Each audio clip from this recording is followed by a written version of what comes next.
तो आइए शुरुआत करते हैं हम अभी के लेक्चर की। देखो, जो अभी का जो लेक्चर है इसमें मैं 2 सवाल आपको दूँगा और दोनों के दोनों सवाल यूनिट सेकंड से संबंधित है, ठीक है? सेकंड यूनिट से संबंधित हैं। सेकंड यूनिट से संबंधित बाद में देखता हूँ मैं और भी दूँगा, तो अभी इसको पढ़ लो। बहुत महत्वपूर्ण है ये सवाल जो मैं अभी दोनों के दोनों पढ़ा रहा हूँ। पहला सवाल है आरसीआई पर। आरसीआई 4 नंबर में पूछता है, 16 नंबर में पूछता है, कई बार पूछा गया सवाल है। तो सवाल क्या है? समावेशी शिक्षा में विकलांग बच्चों की शिक्षा के लिए भारतीय पुनर्वास परिषद, दोनों को याद रखना, ठीक है? भारतीय पुनर्वास परिषद या rehabilitation council of India, RCI की भूमिका का वर्णन करें। देखो, अंग्रेजी का शब्द होता है रिहेबिलिटेशन काउंसिल ऑफ इंडिया, भारतीय पुनर्वास परिषद। पुनर्वास समझते हो? पुनर्वास का मतलब होता है कि जो व्यक्ति अपनी मानसिक, शारीरिक, सामाजिक क्षमताओं को खो चुका है ना, उसको वापस दिलाने में मदद करना ही पुनर्वास कहलाता है। यानी जैसे विकलांग लोग हैं, तो भाई विकलांग लोग अपनी क्षमता खो चुका है, तो उन क्षमताओं को हम वापस दिलाने में जो उसकी मदद करते हैं ना, इसको ही पुनर्वास कहते हैं। तो ठीक है, तो भारतीय पुनर्वास परिषद का मतलब ये समझ रहे हो ना कि ऐसा परिषद है जो दिव्यांग लोगों के लिए, विकलांग लोगों को उनकी क्षमताओं को वापस दिलाने में मदद करने वाली परिषद को ही आरसीआई कहते हैं। आरसीआई, ठीक है, रिहेबिलिटेशन काउंसिल ऑफ इंडिया। तो थोड़ा समझ आया होगा आरसीआई क्या है। 4 नंबर में एक बार खाली इसने आरसीआई लिखा था, वहाँ पर कुछ नहीं लिखा था बाकी, तो आपको समझ आना चाहिए था कि रिहेबिलिटेशन काउंसिल ऑफ इंडिया भारतीय पुनर्वास परिषद की बात कर रहा है। और 16 नंबर में तो पूरा ही पूछता है। दोबारा एक बार सवाल और भी पूछा गया था, भारतीय पुनर्वास परिषद 1992 की विस्तृत व्याख्या करें। तो सवाल कैसा भी हो सकता है, ये 16 नंबर का, ये भी 16 नंबर का, एक बार सिंपल 4 नंबर में पूछा गया था। तो भारतीय पुनर्वास परिषद देखते हैं क्या है। भारतीय पुनर्वास परिषद, भारतीय पुनर्वास परिषद की स्थापना 1986 में की गई थी तथा 1992 में इसे भारतीय पुनर्वास परिषद अधिनियम 1992 के द्वारा एक सांविधिक संस्था का दर्जा दिया गया था। ध्यान से देखना, भारतीय पुनर्वास जो परिषद था 1986 में इसकी स्थापना की गई थी। मतलब नॉर्मली स्थापना कर दी गई है किसी चीज़ की, तो स्थापना की है। लेकिन 1992 में एक कानून लाया गया हमारी संसद में। उसका कानून का नाम क्या था? भारतीय पुनर्वास परिषद अधिनियम। जब भी किसी के पीछे अधिनियम लगा होता है ना, तो उसका ये मतलब होता है कि कानून बन रहा है। ये पहले नॉर्मल संस्था थी 1986 में, जब राजीव गांधी की सरकार थी तो उसने नॉर्मल संस्था बना दी थी, कोई कानूनी दर्जा नहीं था। लेकिन 1986 में उसको, सॉरी, 1992 में आकर उसको कानूनी दर्जा दिया गया। और कौन सा कानून लाया गया? भारतीय पुनर्वास परिषद अधिनियम 1992 के द्वारा इसको सांविधिक संस्था, सांविधिक संस्था का मतलब होता है कि ऐसी संस्था जिसका कानून में दर्जा है, संसद ने जिसको दर्जा दिया उसको सांविधिक कहते हैं, ठीक है? एक होती है संवैधानिक, यानी संविधान में जिसका उल्लेख है। एक होती है सांविधिक, यानी कानून में जिसका उल्लेख है, संसद ने जिसको उल्लेख किया हुआ है। तो 1992 में इसको क्या दर्जा दिया गया? सांविधिक दर्जा दिया गया, जिसने 22 जुलाई 1993 से काम करना शुरू कर दिया। किसने? भारतीय पुनर्वास परिषद ने। वैसे तो पहले ही स्थापना की गई थी, लेकिन कोई कानूनी दर्जा नहीं था 1986 में। फिर संसद ने 1992 में एक कानून लेकर आए, भारतीय पुनर्वास परिषद अधिनियम 1992। इसके द्वारा इसको कानूनी दर्जा दिया गया और फिर इसने 22 जुलाई 1993 से काम करना शुरू कर दिया। यहाँ पर तो दर्जा दिया ना, फिर काम करना शुरू किया तो 1 साल बाद काम करना भी शुरू कर दिया है। आरसीआई के वर्तमान में मुख्यालय नई दिल्ली में स्थित है। तो आज जो इसका मुख्यालय है वो नई दिल्ली में है। पुनर्वास का अर्थ होता है किसी व्यक्ति को उसकी शारीरिक, मानसिक या सामाजिक क्षमताओं को पुनः प्राप्त करने या सुधारने में मदद करना ही पुनर्वास कहलाता है। तो पुनर्वास का सामान्य से मतलब है कि जो व्यक्ति अपनी शारीरिक, मानसिक, सामाजिक क्षमताओं को खो चुका है, उन क्षमताओं को उसे पुनः प्राप्त कराने में या सुधारने में मदद करना ही पुनर्वास कहलाता है।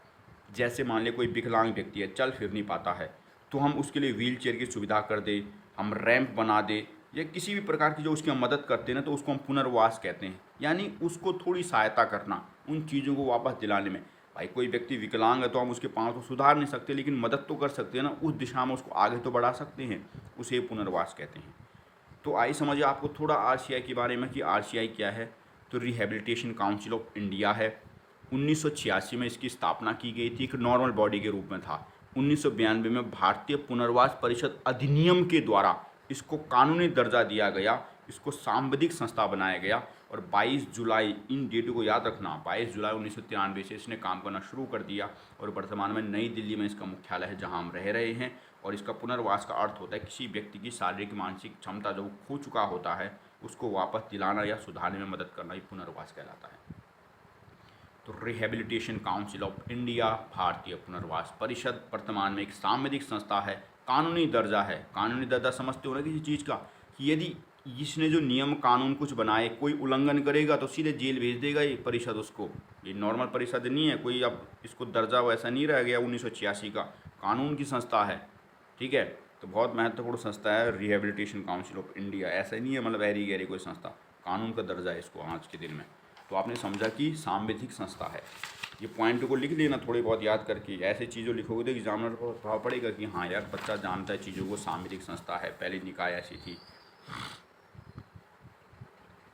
अब देखते हैं दिव्यांग व्यक्तियों के लिए भारतीय पुनर्वास परिषद की भूमिका। तो वही थोड़े हमने इंट्रोडक्शन दिया भाई है क्या, अब क्या है इसकी भूमिका, क्या करता है दिव्यांग व्यक्तियों के लिए।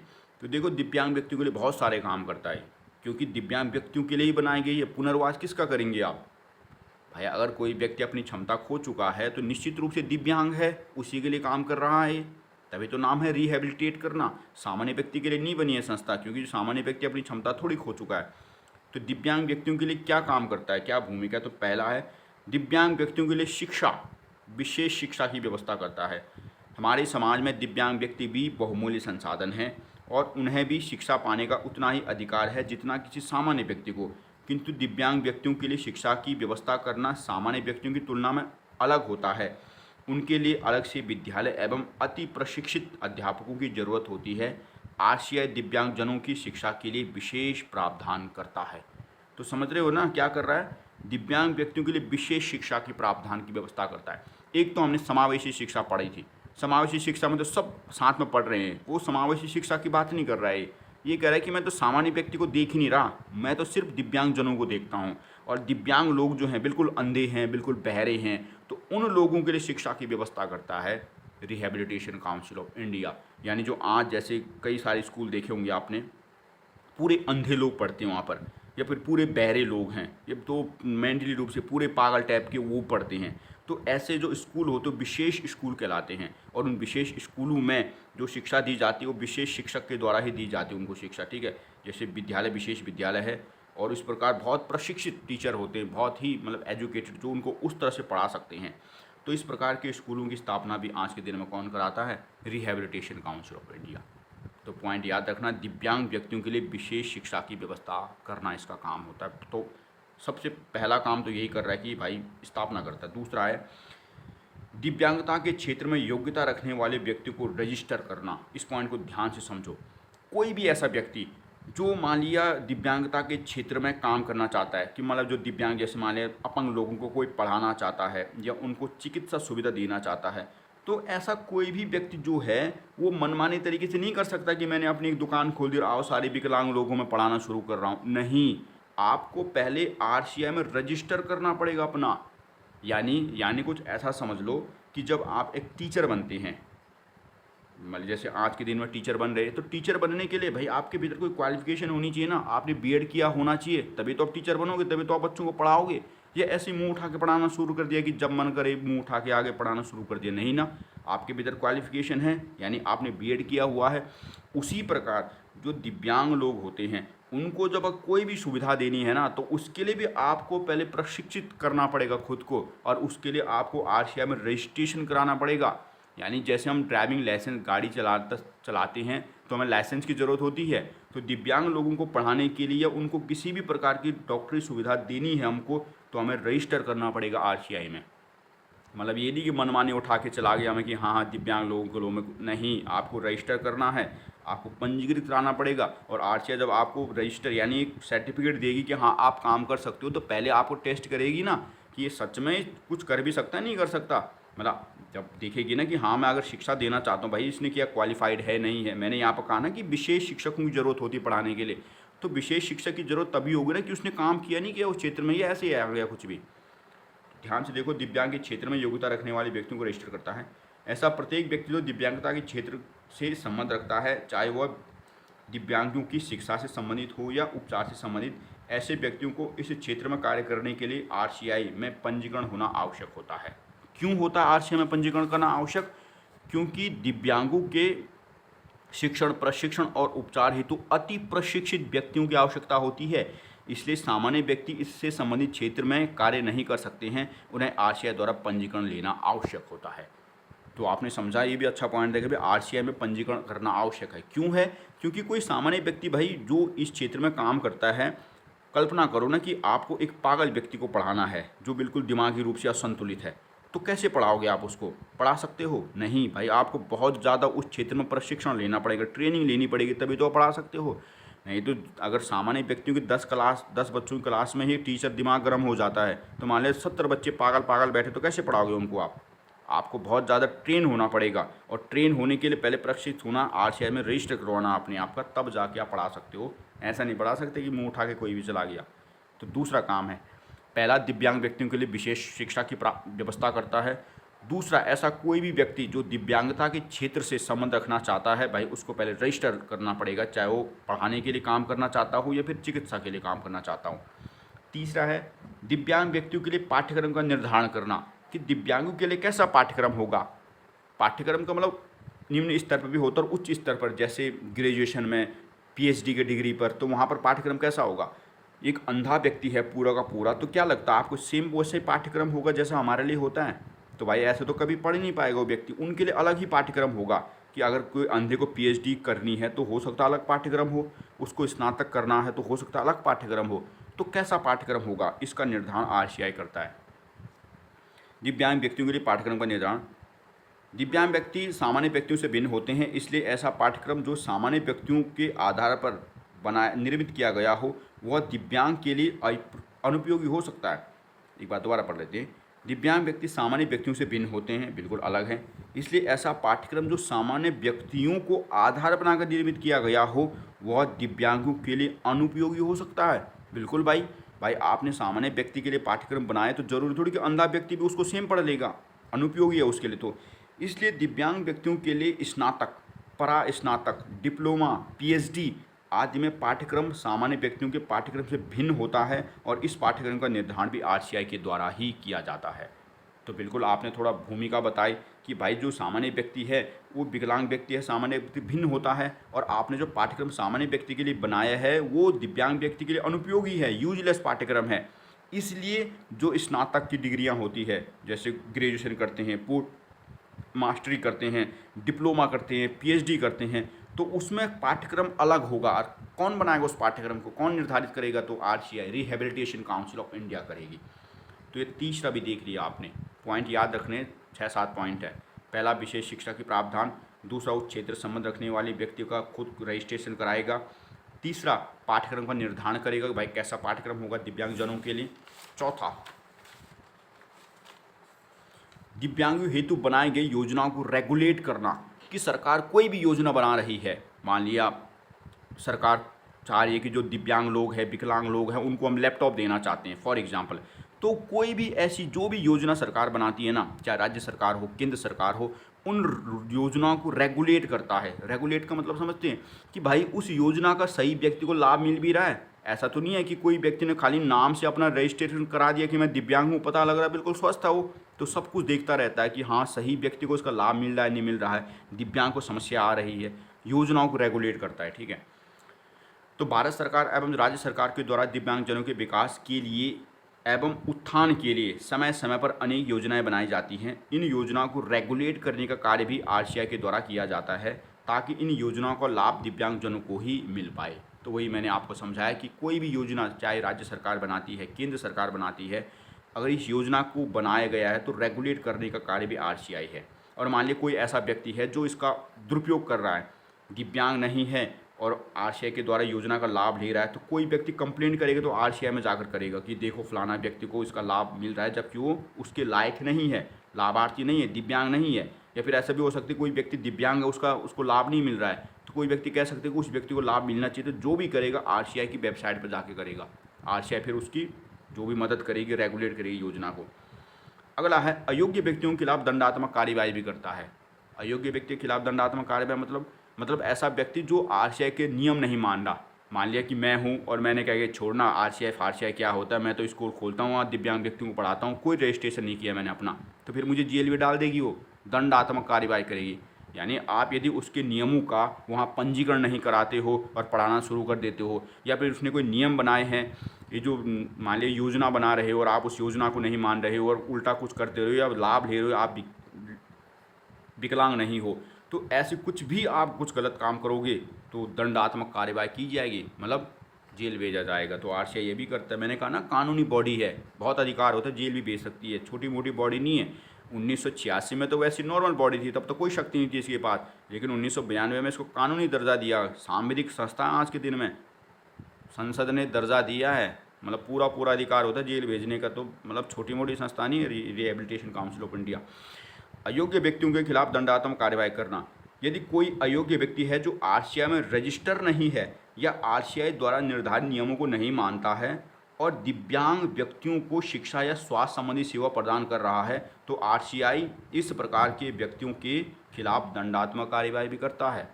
तो वही मैंने कहा कि कोई व्यक्ति है जो आरसीआई में रजिस्टर ही नहीं है, यदि रजिस्टर होता तो निश्चित रूप से आरसीआई पता लगाती इसके बारे में, भाई रजिस्टर तभी तो सर्टिफिकेट देगी ना, जब उसके बारे में जैसे पता लगा कि भाई काम कर भी सकता है, प्रशिक्षित है नहीं है। तो मान लो कोई व्यक्ति रजिस्टर भी नहीं किया उसने और आरसीआई के नियम को भी नहीं मानता और क्या कर रहा है कि जो दिव्यांग लोग हैं उनको स्वास्थ्य या फिर शिक्षा संबंधी सेवाएं प्रदान कर रहा है, तो ऐसे व्यक्ति को सीधे जेल में डाल देगी, दंडात्मक कार्रवाई करेगी कि भाई तो नियम नहीं मान रहा, बिना बात के कुछ भी पढ़ा दे रहा है। तो आरसीआई के पास बहुत पावर है, जेल में डालने की भी है। अगला है दिव्यांगों से संबंधित दिव्यांगों से संबंधित संस्थाओं और विश्वविद्यालयों को मान्यता देता है। तो ऐसे प्रत्येक संस्था और विश्वविद्यालय जो दिव्यांगों से संबंधित कार्य में सक्रिय हैं, उन्हें आरसीआई द्वारा मान्यता प्राप्त लेना अनिवार्य होता है। तो कोई भी संस्था, कोई स्कूल है, कोई विश्वविद्यालय है, अगर वो आरसीआई को पढ़ा रहा है, आरसीआई को चिकित्सा सुविधा दे रहा है, तो दिव्यांगों को चिकित्सा सुविधा दे रहा है, तो आरसीआई से मान्यता लेगा वो। आरसीआई रिकॉग्नाइज करेगी, हाँ ठीक है भाई तुम पढ़ा सकते हो, ठीक है। व्यक्ति को तो कर ही रही है कि हाँ तुम जाओ पढ़ा सकते हो उस विद्यालय में, लेकिन विद्यालय को भी मान्यता दे रही है कि हाँ तुम हो नहीं हो इसके लायक। यदि कि किसी ने भी घर के अंदर एक विद्यालय खोल दिया और पढ़ाना शुरू कर दिया, आरसीआई रजिस्टर मान्यता देगी आपको। तो व्यक्ति को भी मान्यता दे रही है, मेरे पास सर्टिफिकेट भी है, और विद्यालय को भी मान्यता दे रही है कि हाँ तुम पढ़ा भी सकते हो, दोनों को मान्यता देती है।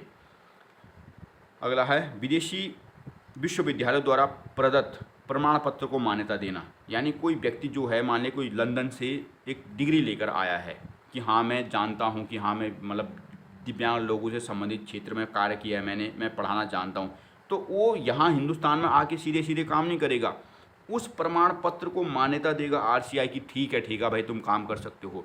ये नहीं कि लंदन से डिग्री लेकर आए यहाँ पढ़ाना शुरू कर दिया, नहीं, आरसीआई मान्यता देगा आपके प्रमाण पत्र को, भले ही विदेशी विश्वविद्यालय से आपने डिग्री प्राप्त की हो। तो ऐसा प्रत्येक व्यक्ति जो दिव्यांगों से संबंधित सेवा प्रदान करता हो और उसके पास जो डिग्री है, उपाधि है, प्रमाण पत्र है, वो ऐसे दस्तावेजों को आरसीआई द्वारा ही मान्यता दी जाती है। और कहाँ के हैं, विदेशी है, ठीक है। ऐसा प्रत्येक व्यक्ति दिव्यांगों से संबंधित सेवा प्रदत्त करता हो और उसके पास जो डिग्री और डिप्लोमा प्रमाण पत्र है वो विदेशी होगा, मतलब अन्य देश के जैसे विदेशी विश्वविद्यालय द्वारा प्रदत्त, तो उनको भी आरसीआई मान्यता देगा, तो ही आप उसका काम करोगे। और अंत में पुनर्वास और विशेष शिक्षा से संबंधित जो अनुसंधान होते हैं उन्हें बढ़ावा देना और वित्तीय सहायता भी प्रदान करता है। यानी पुनर्वास के क्षेत्र में और विशेष शिक्षा से संबंधित क्षेत्र में अनुसंधान को बढ़ावा देना, रिसर्च को बढ़ावा देता है कि भाई और लोगों को पुनर्वास कैसे किया जाए, विशेष शिक्षा कैसे दी जाए, और साथ ही साथ इस क्षेत्र में वित्तीय सहायता भी देता है कि मान लीजिए कोई व्यक्ति है वो पुनर्वास के लिए प्रयास कर रहा है, अनुसंधान कर रहा है, तो भाई अनुसंधान के लिए, रिसर्च के लिए पैसा चाहिए, तो वित्तीय सहायता भी मुहैया करवाता है ये आरसीआई। तो ये था रिहेबिलिटेशन काउंसिल ऑफ इंडिया, भारतीय पुनर्वास परिषद। देखो एक और परिषद होती है, उसको कहते हैं जिला पुनर्वास परिषद, वो अभी मैं पढ़ाऊँगा, 4 नंबर के लिए आती है, दोनों में कन्फ्यूज नहीं हो रहा। वो जिला पुनर्वास परिषद है। जिला पुनर्वास परिषद छोटी चीज़ है, जिला के स्तर पर है, ये तो पूरे सरकार ने, केंद्र सरकार ने बनाई परिषद है, बहुत बड़ी परिषद है, बहुत शक्तिशाली परिषद है। तो भारतीय पुनर्वास परिषद एक बार जस्ट रिकॉल कराता हूँ मैं, क्या थी, थोड़ी बहुत दिमाग में आई।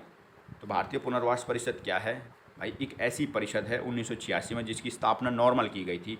1992 में इसको कानूनी दर्जा दिया गया था, अधिनियम था भारतीय पुनर्वास परिषद अधिनियम के द्वारा सांविधिक दर्जा दिया गया, यानी संसद ने इसको एक कानूनी दर्जा दिया था।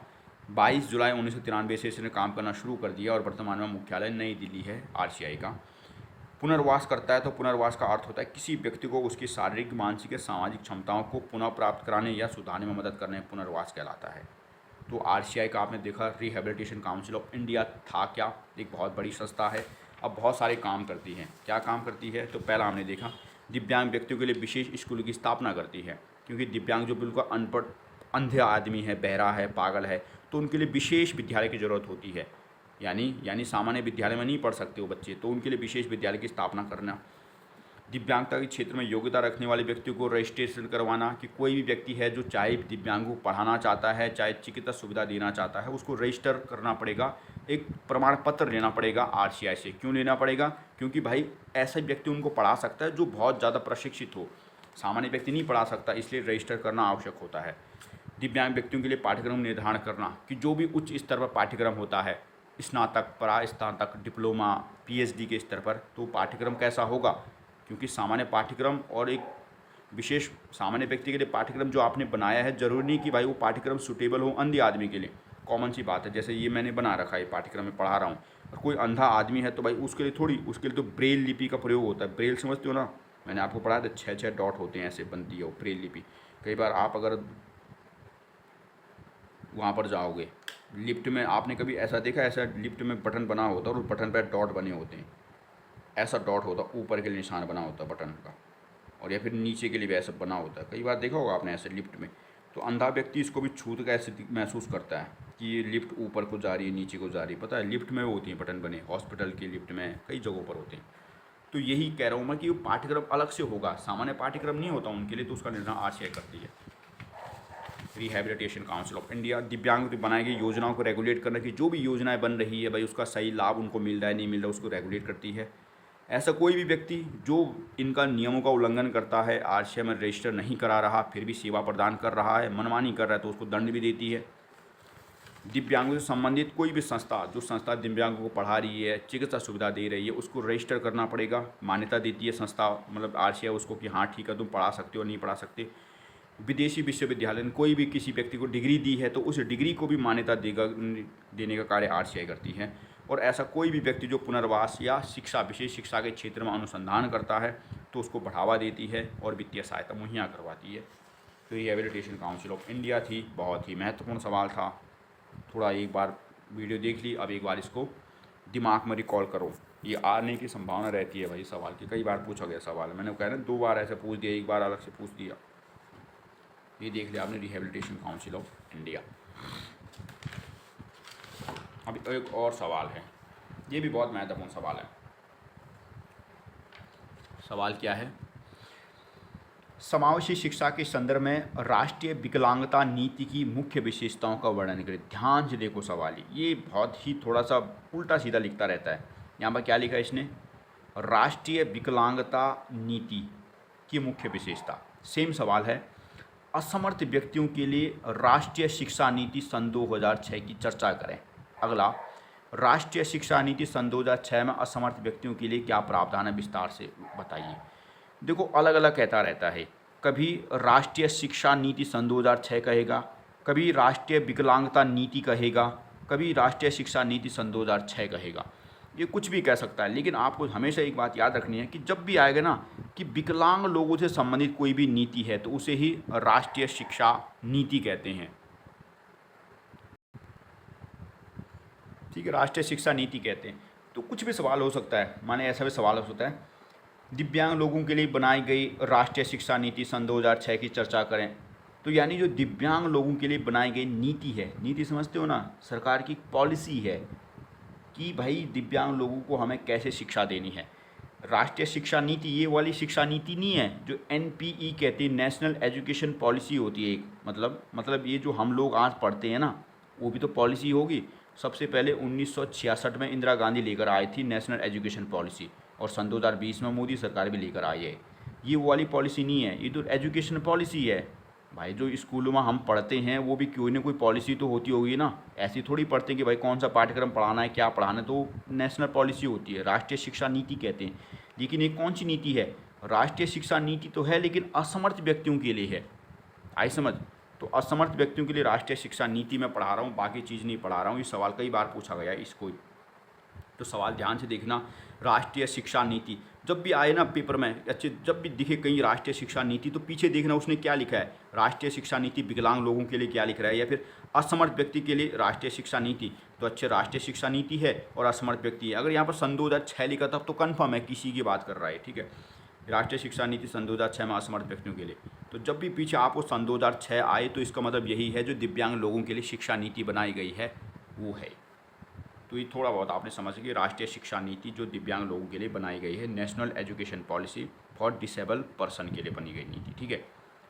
हिंदी में ये उल्टा सीधा, अंग्रेजी में भी ऐसा लिखता रहता है, national education policy for disable children या डिसेबल पर्सन लिखा होगा, ठीक है। यानी असमर्थ लोगों के लिए राष्ट्रीय शिक्षा नीति, विकलांग लोगों के लिए राष्ट्रीय शिक्षा नीति, विकलांग लोगों के लिए समावेशी शिक्षा नीति, कुछ भी आ जाए सबका मतलब एक जैसा ही है, सन 2006। और ये सवाल आपको यूनिट 3 में दिखेगा, ठीक है।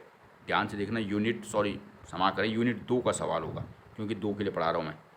2 में यही सवाल, ऐसे सवाल पूछते हैं ये, या तो RCI पे पूछ देगा, या राष्ट्रीय शिक्षा नीति जो विकलांग लोगों के लिए बनाई गई है, या UNCPRD एक और आता है उसको पूछ लेगा। ये 2-3 सवाल है, ज़्यादा पूछता रहता है। तो देखते हैं राष्ट्रीय शिक्षा नीति विकलांग लोगों के लिए सन 2006 है क्या। हमारा संविधान भारत के प्रत्येक नागरिक को समानता, स्वतंत्रता, शिक्षा और भाईचारे का अधिकार प्रदान करता है, किंतु इसके बावजूद भी आए दिन दिव्यांगों के अधिकारों का हनन होता रहता है। उनको समाज में सम्मान नहीं दिया जाता, उनका शोषण होता है। इन बातों को ध्यान में रखते हुए भारत सरकार ने सामाजिक न्याय और अधिकारिता मंत्रालय, मिनिस्ट्री है ये, ठीक है, जैसे गृह मंत्रालय, रक्षा मंत्रालय, वैसे सामाजिक न्याय जो समाज को न्याय देता है, सामाजिक न्याय और अधिकारिता मंत्रालय के द्वारा 10 फरवरी सन 2006 को राष्ट्रीय विकलांगता शिक्षा नीति की शुरुआत की गई है। राष्ट्रीय विकलांगता शिक्षा नीति की शुरुआत की गई है, जिसमें दिव्यांगजनों के लिए अनेक प्रावधान दिए गए हैं जो निम्न हैं। तो हमने थोड़ी इसको इंट्रोडक्शन दिया कि राष्ट्रीय विकलांगता शिक्षा नीति है क्या, तो क्यों लाई गई, तो आपने थोड़ा इंट्रोडक्शन दिया कि भाई हमारा संविधान समानता की बात करता है कि सब नागरिक समान है, भाईचारा है, स्वतंत्रता है, लेकिन देखने को ऐसा तो नहीं मिलता। जो दिव्यांग लोग हैं आए दिन समाज में उनका शोषण होता रहता है, अधिकारों का उनका दमन होता है, लोग उनका शोषण करते हैं। तो इन्हीं बातों को ध्यान में रखते हुए भारत सरकार की जो एक मिनिस्ट्री है, सामाजिक न्याय और अधिकारिता मंत्रालय ने 10 फरवरी सन 2006 को राष्ट्रीय विकलांगता शिक्षा नीति की शुरुआत की, क्योंकि भाई इनके अधिकारों को बनाए रखने के लिए लोग शोषण कर रहे हैं ना अधिकारों का, जिसने दिव्यांगजनों के लिए अनेक प्रावधान किए गए हैं। तो जस्ट आपने इसका एक इंट्रोडक्शन देखा कि भाई राष्ट्रीय विकलांगता जो शिक्षा नीति है उसकी शुरुआत की गई है। इतना याद ना भी रहे तो इतना भी लिख सकते हो, 10 फरवरी सन 2006 को, ये मिनिस्ट्री का नाम याद रख लेना, सामाजिक न्याय और अधिकारिता मंत्रालय ने इसको शुरुआत की, क्योंकि बहुत सारी मिनिस्ट्री होती है ना, तो दिव्यांग लोगों के लिए यही मिनिस्ट्री काम करती है। सामाजिक न्याय जो महिलाओं के लिए है, बच्चों के लिए है, दिव्यांगों के लिए, ये अनिवार्य मिनिस्ट्री है, सामाजिक न्याय और अधिकारिता मंत्रालय कार्य करती है।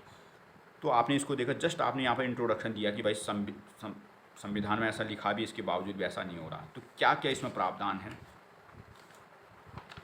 कौन कौन से प्रावधान किए गए हैं इसमें दिव्यांग लोगों के लिए, किसमें, जो राष्ट्रीय शिक्षा दिव्यांग लोगों के लिए राष्ट्रीय शिक्षा नीति सन 2006 में क्या है। तो पहला है समावेशी विद्यालयों की स्थापना करना, कि भाई हम समावेशी विद्यालयों की स्थापना करेंगे इनके लिए। क्यों करेंगे इनके लिए, ताकि भाई समाज से भी जुड़े रहे ना, क्योंकि समाज के लोग दमन शोषण कर रहे हैं, तो इनके लिए हम समावेशी विद्यालय बनाएंगे। विशेष स्कूलों की स्थापना करेंगे, जो पूर्णतः दिव्यांग लोग हैं, अंधे हैं, बहरे हैं, तो समावेशी विद्यालय में पढ़ नहीं पाएंगे, तो उसके लिए हम विशेष स्कूल भी बनाएंगे। 6 वर्ष तक की आयु के दिव्यांग बच्चों की पहचान करना है, कि जो बच्चे 6 वर्ष तक की आयु के हैं, चाहे किसी भी रूप में दिव्यांग है, शारीरिक, मानसिक, कुछ भी श्रवण रूप से, तो हम उसकी पहचान करेंगे। क्यों, क्योंकि जब बच्चा छोटा होता तो उसका इलाज किया जा सकता है, उपचार हो सकता है, तो उपचार करेंगे, क्योंकि जब पहचान करोगे तभी तो उपचार करोगे कौन सी बीमारी है। मनोवैज्ञानिक पुनर्वास केंद्रों की स्थापना करना। मनोवैज्ञानिक पुनर्वास केंद्र का मतलब होता है कि जहाँ मनोवैज्ञानिक यानी जो पागल पुगल लोग होते हैं ना, उनको जहाँ पर पुनर्वास करवाया जाए, ठीक है। जैसे कई जगह पागल खाने होते हैं, उसकी बात कर रहा है पुनर्वास केंद्र, लेकिन पागल खाना पुगल खाना नहीं कह रहा इसको, ठीक है, अच्छा शब्द नहीं लगता पागल पुगल। मनोवैज्ञानिक पुनर्वास केंद्र की स्थापना करना। अगला है स्कूलों में जागरूकता कार्यक्रम आयोजित करना, जो दिव्यांगजनों से संबंधित बहुत सारी जागरूकता, ताकि लोग जागरूक हो उनके अधिकारों के प्रति। उच्च शिक्षा संस्थानों में 3% आरक्षण देना, जो डिप्लोमा जैसे दिल्ली विश्वविद्यालय है, इन जगहों पर 3% रिजर्वेशन देगा। किसको, इन लोगों को जो दिव्यांग लोग हैं। स्कूलों को बाधा मुक्त बनाना।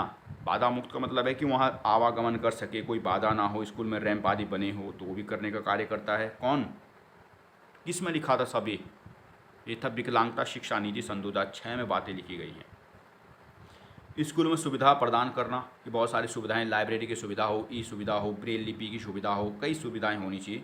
ये नहीं कि आपने जो वहाँ पर लाइब्रेरी बनाई है उसमें केवल सामान्य व्यक्ति के लिए किताब है, अन्य व्यक्तियों के लिए भी होनी चाहिए उनके अनुसार। सांकेतिक भाषा और माध्यमों को मान्यता देना। सांकेतिक भाषा का मतलब समझते हो, संकेतों में, जैसे मान ले दो गूंगे, कई बार आपने देखा होगा ऐसे हाथों से इशारा करके बात करते हैं आपस में, सांकेतिक भाषा बोलते हैं। यानी बोल नहीं पाते हैं लेकिन संकेतों में बात करते हैं, हाथों से इशारा करके। कई बार आपने टीवी में देखा है कि जो लोग मतलब सुनते नहीं हैं, जो बहरे होते हैं, तो मतलब न्यूज़ वाला ऐसे इशारे करके, एक्सप्रेशन करके बोलता है, उनको समझाता है, सांकेतिक भाषा बोलते हैं उसको, ठीक है। तो सांकेतिक भाषा, जो भी इस प्रकार की सांकेतिक भाषाएं होती हैं उनको मान्यता देने का काम करेगा कि भाई हाँ ऐसे ठीक भाषा है। स्कूल में शिकायत निवारण प्रणाली की स्थापना करना कि कोई व्यक्ति को शिकायत है, माता पिता को शिकायत है, तो वहाँ पर वो शिकायत दर्ज कर सकता है, उसकी स्थापना भी करेगा। विकलांगों को कंप्यूटर की शिक्षा देगा कि जो विकलांग लोग हैं, क्योंकि कंप्यूटर का ज़माना है, तो उनको शिक्षा देगा ताकि आगे जाकर भाई कोई मान लिया लंगड़ा आदमी है, कुछ और कर नहीं पाएगा, तो कंप्यूटर की शिक्षा होगी तो कोई नौकरी तो कर लेगा। और विकलांगों के लिए विभिन्न कार्यक्रमों का आयोजन करना कि जो विकलांग लोग होते हैं कई सारे कार्यक्रम का आयोजन करता रहता है स्कूल आदि पर, क्यों, ताकि उनको मोटिवेट मिलता रहे कि हाँ हाँ ऐसा कुछ है। तो ये 12 पॉइंट है, इन पॉइंटों को ही याद रखना और अपनी भाषा में एक्सप्लेन कर देने पॉइंट, ठीक है। ये पॉइंट याद होने चाहिए आपको, 12 पॉइंट में कम से कम 10 तो पॉइंट हो। जब भी आए भारतीय विकलांग लोगों के लिए शिक्षा नीति सन 2006 में क्या प्रावधान है, तो यही प्रावधान है। तो थोड़ा बहुत समझते हैं कि क्या है, ये पॉइंट याद रखने। 4 नंबर में आए तो यही पॉइंट लिख दो, और 16 नंबर में आए तो फिर ये वाले लिखने, एक्सप्लेन करना है। समावेशी स्कूलों की स्थापना करना। राष्ट्रीय विकलांगता शिक्षा नीति सन 2006 में प्रावधान किया गया है कि विकलांग बच्चों की शिक्षा को बढ़ावा देने के लिए प्रत्येक राज्य और केंद्र शासित प्रदेश में समावेशी विद्यालय की स्थापना की जाएगी। तो जो नीति है इसमें प्रावधान किया गया कि भाई प्रत्येक राज्य और केंद्र शासित प्रदेशों में आप समावेशी विद्यालयों की स्थापना करो, जहाँ पर सामान्य बच्चा और विशिष्ट बच्चा दोनों को एक साथ पढ़ाकर आप बिठाओ और उनको पढ़ाओ। तो इसमें ही प्रावधान किया गया भाई ऐसा करो। समावेशी विद्यालय कहाँ कहाँ बनाने हैं, राज्य में बनाओ, केंद्र शासित प्रदेशों में, सब जगह बनाओ। ये पन्ना तो वैसे खाली छोड़ दिया था मैंने। तो पहला आपने देखा। दूसरा है विशेष स्कूलों की स्थापना करना। देश में अनेक ऐसे बच्चे हैं जो पूर्णतः विकलांग है। पूर्णतः विकलांग समझते हो ना, पूरा अंधा है, पूरा बहरा है, पूरा पागल टाइप का है, और उन्हें समावेशी विद्यालय में शिक्षा प्रदान नहीं की जा सकती है। इसलिए विशेष बालकों के लिए विशेष स्कूलों की स्थापना करना है। तो विशेष स्कूल की स्थापना करना किसके लिए, जो विशेष बालक है, जो सामान्य बालक नहीं है, उनको आप समावेशी विद्यालय में नहीं पढ़ा सकते, अलग से स्कूल बनाने पड़ेंगे। तो ये प्रावधान भी किया गया है जो राष्ट्रीय विकलांगता नीति सन 2006 में। तो अगला देखते हैं, 6 वर्ष तक की आयु के विकलांग बच्चों की पहचान करना। इस नीति में उल्लेख किया गया है कि 6 वर्ष तक की आयु के दिव्यांग बच्चों की पहचान की जाएगी और उनका उपचार भी किया जाएगा ताकि वे भी समावेशी शिक्षा में भाग ले सके। तो ये अच्छा पॉइंट है कि भाई 6 वर्ष तक के बच्चों की आपकी पहचान करनी है। क्यों करनी है, क्योंकि 6 वर्ष तक की आयु के यदि जल्दी से पहचान करोगे तो फिर उसके उपचार भी हो सकता है, बीमारी का पता लग जाएगा कि भाई क्या समस्या है। यदि कोई माँ पागल है थोड़ा बहुत, तो शुरुआत में सुधारा जा सकता है उसकी मानसिक स्थिति को। मान लें कोई अपंग है तो शुरुआत में मशीन आदि से पाँव ठीक भी किया जा सकता है, बाद में तो नहीं हो सकती ऐसी चीज़ें। तो वही कहे कि 6 वर्ष तक की आयु के बच्चों का हमें पता लगाना है ताकि उपचार आदि कर सके। मनोवैज्ञानिक पुनर्वास केंद्रों की स्थापना करनी है। मानसिक रूप से अपंग बालकों के लिए मनोवैज्ञानिक पुनर्वास केंद्रों की स्थापना की जाएगी और इन केंद्रों में इन बच्चों के लिए विशेष सुविधा प्रदान की जाएगी। तो मनोवैज्ञानिक पुनर्वास केंद्र का मतलब ये होता है कि पागल टाइप के वो केंद्र बनाए जाते हैं। जैसे नहीं कहते बरेली में पागल खाना है, तो पागल खाना यहाँ लिखोगे, पागल खाना की स्थापना की जाएगी। तो कैसा लग रहा है आपको सेंटेंस, अजीब सा लग रहा है ना। तो अच्छा सेंटेंस होना चाहिए ना, मनोवैज्ञानिक पुनर्वास केंद्र, मतलब वही है पागल खाने, जब मतलब सब सुधारा जाए। जहाँ पर जो पागल खाने होते हैं इसलिए नहीं बने जाते हैं कि उन व्यक्तियों को प्रताड़ित करना, इसलिए बनाए जाते हैं कि ताकि सुधार हो उनके जीवन में, पुनर्वास हो उनका भी। अगला है स्कूलों में जागरूकता कार्यक्रम आयोजित करना। कुछ स्कूल दिव्यांग बच्चों को अपने स्कूलों में दाखिला नहीं देते हैं, तो इस प्रकार के स्कूलों में दिव्यांगजनों से संबंधित कार्यक्रमों को आयोजन करना है ताकि स्कूल प्रशासन इन बच्चों के प्रति नज़रिया बदले। तो बिल्कुल बात भी ठीक है। कई सारे ऐसे स्कूल भी होंगे हमारे देश में जो यही चाहते होंगे छोड़ना इन पागलों को, क्या एडमिशन दूँ, तो जब आप कार्यक्रम को आयोजन करवाओगे, कुछ करवाओगे, तभी तो उनका नज़रिया बदलेगा कि हाँ हाँ भाई ये भी समाज का अंग है, इनको भी अधिकार मिलना चाहिए। तो स्कूलों में आपको जागरूकता कार्यक्रम चलाने हैं, जो वहाँ के प्रिंसिपल है, हेड मास्टर साहब है, उनको अवगत करवाना है इन चीज़ों से। तो ये भी था विकलांगता नीति सन 2006 के प्रावधान। अगला है उच्च शिक्षा संस्थान में 3% रिजर्वेशन। विकलांग बच्चों के लिए विश्वविद्यालयों, कॉलेजों एवं व्यावसायिक संस्थानों में 3% आरक्षण प्रदान करने का प्रावधान है तथा इसके लिए इन संस्थाओं को वित्तीय सहायता भी प्रदान की जाएगी। तो जो भी विश्वविद्यालय, कॉलेज और व्यवसाय संस्थान समझते हो, जो आपको वैसे ट्रेनिंग देते हैं किसी रोज़गार आदि के लिए, तो उसको व्यवसाय संस्थान कहते हैं। तो वहाँ 3% रिजर्वेशन होगा इन लोगों के लिए। मतलब 100 सीटें हैं तो 3 सीटें तो फिक्स हैं कि उसमें दिव्यांग लोग ही आएंगे। हो सकता है 100 में से और भी कुछ आ जाए, लेकिन 3 में तो आना ही है उनको। और साथ ही साथ उनको फिर सुविधा देंगे उन संस्थानों को, ठीक है भाई आप ऐसा कर रहे हो तो थोड़ा बहुत हम पैसा दे रहे हैं, तो ऐसा भी करेगा ये नीति। अगला, स्कूलों को बाधा मुक्त बनाना। सभी स्कूल को सभी प्रकार के विकलांग बच्चों के लिए बाधा मुक्त बनाया जाएगा। स्कूल में आने जाने के लिए रैंप बनाए जाएंगे, चेयर आदि की व्यवस्था की जाएगी। तो बाधा मुक्त का मतलब वही है कि भाई रैंप समझते हो ना, मैंने कई बार बताया, जैसे एक तो सीढ़ी होती है और एक ऐसे ऐसे जाने का होता है, उसको रैंप कहते हैं। तो जो विकलांग व्यक्ति होगा व्हील चेयर से इसके सारे ऊपर जा सकता है, नीचे आ सकता है, चेयर की सुविधा हो। तो बाधा मुक्त बनाना है आपको। अगला है स्कूलों में सुविधा प्रदान करना। दिव्यांग बच्चों के स्कूलों में सामान्य पुस्तकालय, ठीक है, जो स्कूल होते हैं दिव्यांग बच्चों के स्कूल में सामान्य पुस्तकालय, ई पुस्तकालय, ब्रेल पुस्तकालय आदि की व्यवस्था की जाएगी और इन्हें स्कूलों में सहायक सामग्री उपलब्ध भी कराई जाएगी। तो स्कूलों में सुविधा प्रदान करने का मतलब है कि लाइब्रेरी हो, ई लाइब्रेरी समझते हो, इलेक्ट्रॉनिक लाइब्रेरी, ब्रेल लाइब्रेरी जहाँ किताबों में वो छपे वाले अक्षर होते हैं जो हाथ लगाकर टच करते हैं, उनको ब्रेल लाइब्रेरी। ये सारी सुविधाएं होनी चाहिए। सुविधा का मतलब केवल ये नहीं कि आपने केवल लाइब्रेरी उन बच्चों के लिए खोली जो सामान्य बच्चे हैं, भाई ऐसे भी तो हैं जो अंधे बच्चे, तो उनके लिए क्या हुआ है सुविधा है। या फिर ई लाइब्रेरी का ई पुस्तकालय का मतलब समझते हो, जहाँ पर टेप रिकॉर्डर में रिकॉर्ड किया गया हो, ताकि भाई जो अंधा व्यक्ति वो सुन सके, पढ़ नहीं पाता तो वो सुन सके, जो बिल्कुल अंधा है वो हाथ से टच कर सके। तो ऐसे ई लाइब्रेरी या ब्रेल लाइब्रेरी होती है। सांकेतिक भाषा और माध्यमों को मान्यता देगा। कैसे? विकलांग व्यक्ति आपसी बातचीत के लिए जिन सांकेतिक भाषा और माध्यमों का प्रयोग करते हैं उन्हें मान्यता दी जाएगी और उनका मानकीकरण भी किया जाएगा, स्टैंडर्डाइज बनाया जाएगा। तो यानी विकलांग लोग जिस भी भाषा का प्रयोग करते हैं, सांकेतिक भाषा का प्रयोग करते हैं बोलने के लिए, संकेतों का प्रयोग, इशारे करते हैं हाथों से, अच्छा ऐसा है, अच्छा वैसा है। कई बार आपने देखो ऐसे करते हैं ना, मतलब कुछ बोलते हैं आपस में, पता नहीं बोलते क्या है, पर इशारा करते हैं ऐसे, किसी चीज़ को समझाएंगे ये हमारा मतलब तो चार है, लेकिन जो बहरा व्यक्ति होता है उसका इसका मतलब कुछ और ही निकलेगा। सांकेतिक भाषा कहते हैं उसको। तो सांकेतिक भाषा जो भी है उनको मान्यता देगा कि हाँ ठीक है, गलत है, इसका आगे प्रचार करो या प्रसार करो। तो सांकेतिक भाषा को भी मान्यता देता है और जो माध्यम होते हैं उसको मान्यता देने का कार्य भी करेगा। कौन करेगा? इस नीति के तहत प्रावधान किए गए ऐसा करना हमको। अगला है स्कूलों में शिकायत निवारण प्रणाली की स्थापना करना। प्रत्येक स्कूल में माता पिता की शिकायतों को सुनने तथा उनके निवारण की व्यवस्था स्थापित की जाएगी तथा उनके द्वारा दिए गए परामर्श को भी ध्यान दिया जाएगा।